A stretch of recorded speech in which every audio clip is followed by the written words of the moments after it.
Hello everyone, welcome back. In the previous episode, we talked about the importance of parents' involvement in kids' play. In every child's development process, the age bracket 1 to 3 years is very exciting.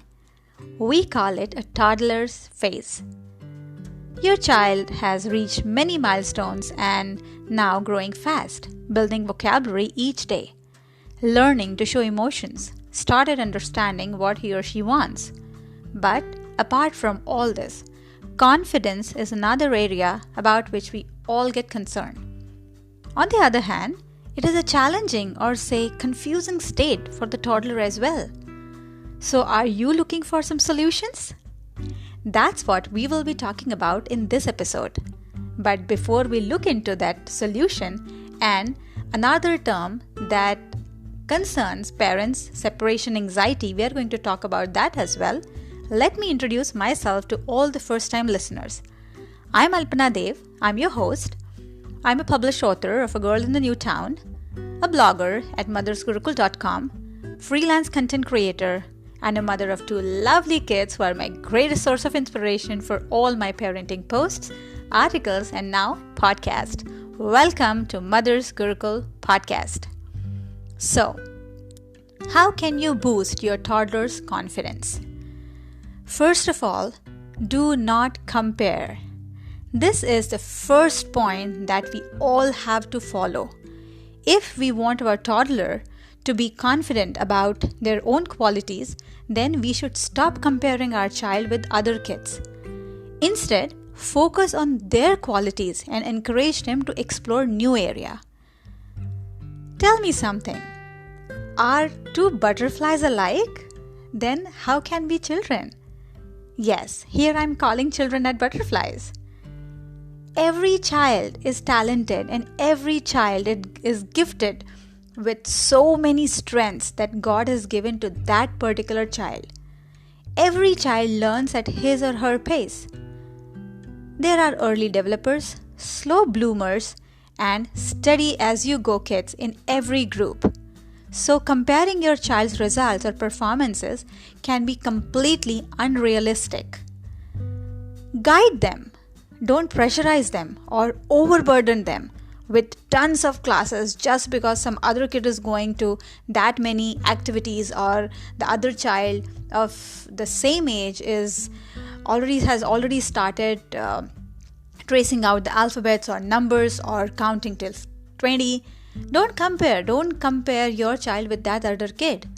Work towards your child's improvement and efforts and use your child's results as a benchmark for his own performance, progress, and development.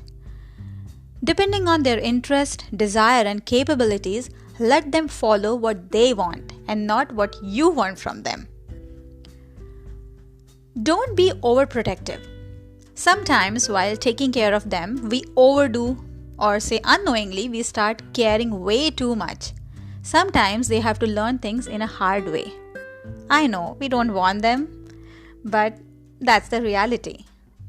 If we keep protecting them all the time, they are not going to learn doing things independently. Remember, you are not going to be with them all the time.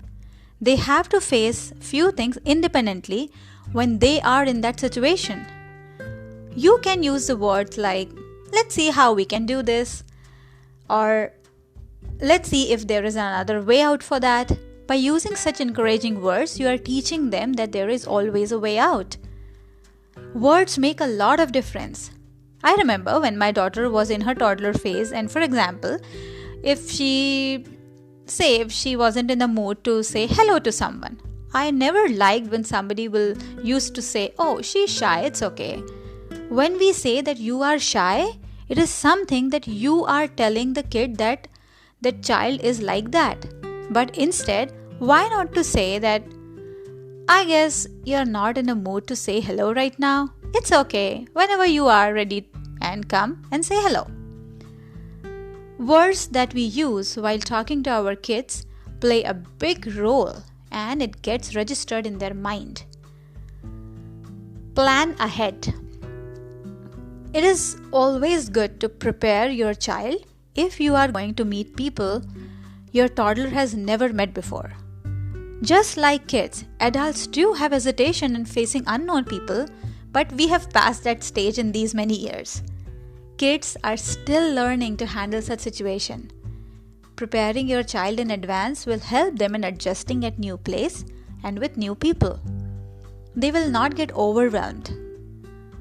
So start with small groups. Large groups scares young toddlers. They cannot handle too many people at one time. So best is to stick to small groups. Calling people over or attending any social gatherings, play dates. Start with small group.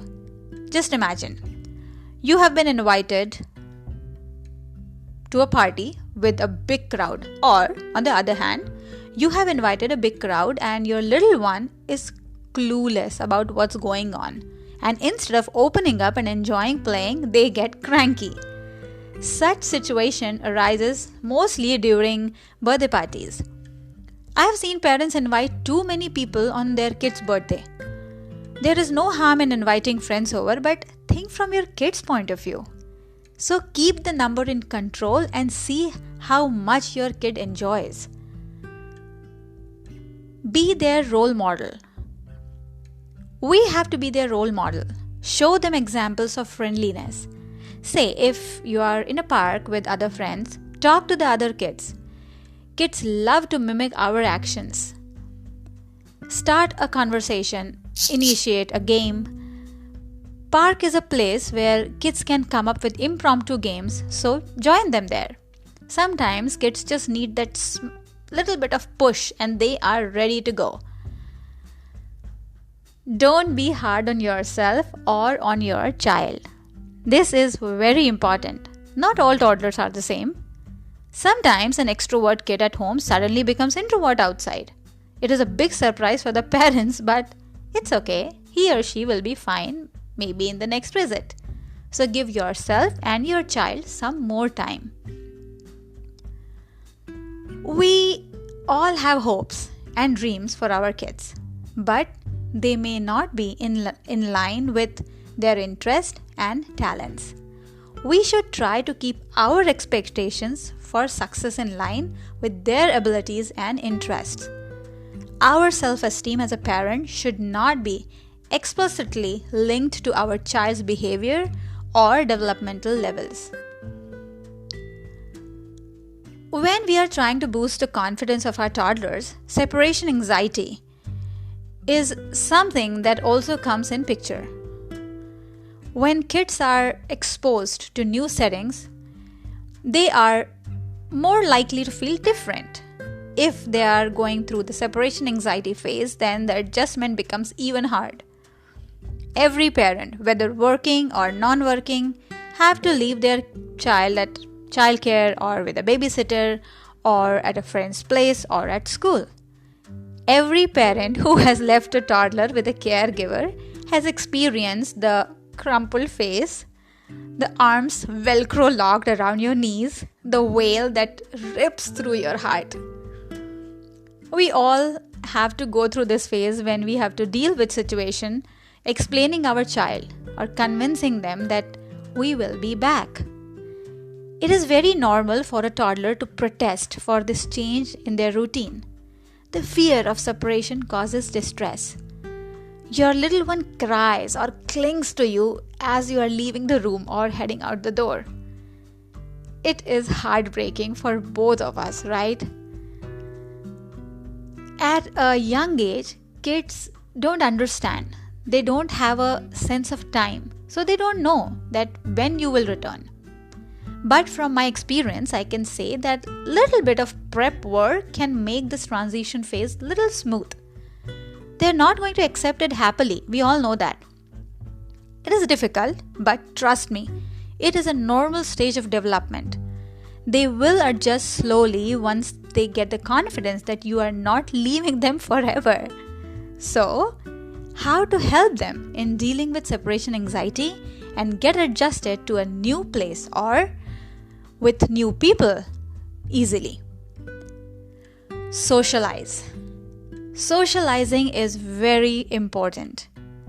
Nowadays, most of us live in nuclear families. Our friends are like our second family. So invite friends over. Take your child to library or parks where they get to mingle with their age kids. Sometimes, too many unknown faces make kids uncomfortable if they are not used to it.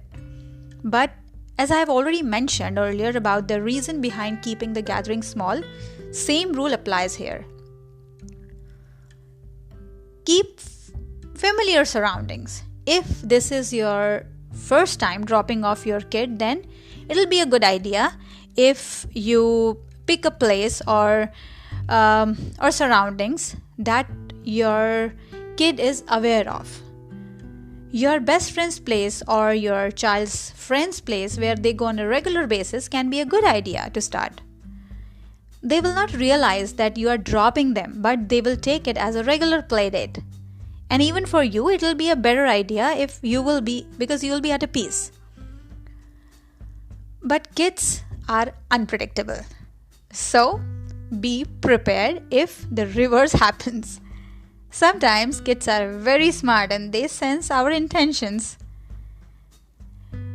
Be confident about your choice. Your child can sense your nervousness. Believe or not, they get a feeling that mommy or daddy are also going through the same emotional roller coaster because they have to drop me at school or daycare. So, you better be strong. Show them that you are confident about your decision and your child will be happy and safe there. Keep the timing factor in mind. Don't make the duration too long. You know your kid's eating time, nap time, and attention span. So, keeping all these in mind, decide the duration. You will not like to see a cranky and upset child when you return for pickup, right? If you start with short absences, your toddler will learn more quickly that you always return and can gradually get used to the separations as you gradually extend your absences. But try not to return while your child is crying, or they will think that crying can bring you back, and it will be hard for them to give up that strategy. Don't prolong your goodbye. Goodbye is just 2 words, but for your kid, it's more than that. It is obvious for your child to get anxious when you say goodbye. They feel that I'm going to be here without mom and dad. So when you say bye, say it with a smiling face and immediately leave. Don't look back. Chances are your kid is looking at you standing at that very spot where he or she was when you said bye. If you look back, either one of you will get emotional. Kids are fine when you are not there, but never sneak out of the door. You are making a child even more upset this way. So just say a formal goodbye, simple goodbye, and leave. Get friendly with the teacher. When your little ones see that you're friendly with the teacher or the caregiver, they get an idea that yes, my teacher or my caregiver is my mom's friend. That means she is my friend too. They feel safe and happy. So how can you do that? First, by letting your child have a good experiences with the teacher or caregiver in your presence. Second, by relating warmly to the teacher yourself in your child's presence. And third is by speaking with enthusiasm to your child about the teacher. Be specific. Don't tell them just for the saying something. Say if you are going to pick up at 12:30, then tell the child that mommy will come to pick you up once you finish your lunch at school. Define the time that the child can understand. Separation anxiety is just a phase like any other phases, and sooner or later your child will overcome that. So be positive. But if you are concerned about anything unusual that you notice or otherwise, then never hesitate to talk to your child's pediatrician. According to healthychildren.org, separation anxiety varies widely between children. Some babies become hysterical when mom is out of sight for a very short time, while other children seems to demonstrate ongoing anxiety at separations during infancy, toddlerhood, and preschool. The trick for surviving separation anxiety demands preparation, brisk transitions, and the evolution of time.